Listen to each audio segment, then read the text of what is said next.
এর যে ভেড়িবাঁধ আছে, ভেড়িবাঁধের উপরে কিন্তু আমরা বিভিন্ন শাক সবজি এবং অন্য গাছপালা লাগাইছি এবং সেগুলো থেকে কিছু অর্থ উপার্জন হয় অবশ্যই।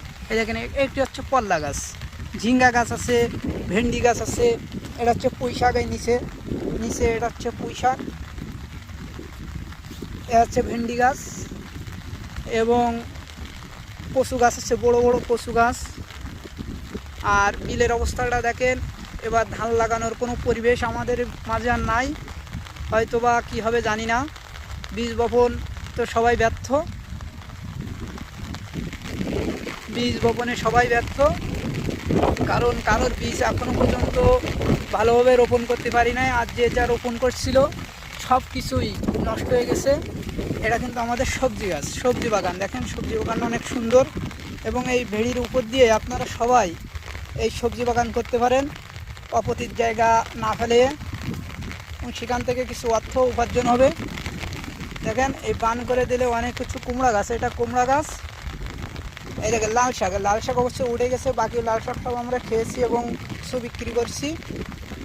এখানে এই উচ্ছা, ঠিক আছে, উচ্ছা, শশা, ঝিঙ্গা সব কিছু আছে, পুঁই শাক।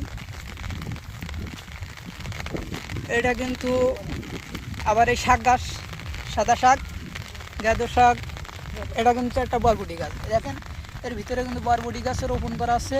অবশ্যই আমি এদিকে বেশি খেয়াল করি না, সব কিছু খেয়াল করে আমার ছোটো ভাই, আব্বু আর আম্মু। আমি এই মাঝে সাঝে আসি। এর চেয়ে ঘেরের দৃশ্য এখানে দেখেন, শ্যাওলা গাছ অর্থাৎ শাপলা ফুলও আছে। আর বিলের দৃশ্য হচ্ছে ওই হলো আরেকটি ঘের। আর এখানে এত পরিমাণে পানি যে আমাদের বীজ তোলা রোপণ করবো সেই আমাদের নাই। আজকে এই পুঁই শাক তুলছিলাম, এই দেখেন একটি পুঁই শাক থেকে কাটা। আমি নিয়ে যাবো প্রকৃতির মাঝে আপনাদের। প্রকৃতির আরও সামনে কিন্তু অনেক সুন্দর একটি দৃশ্য আছে। দেখেন এই শাকসবজি আসলের ভিতরে যাইতে অনেক কষ্ট হচ্ছে, শাকসবজি দোয়ানো করতেছে।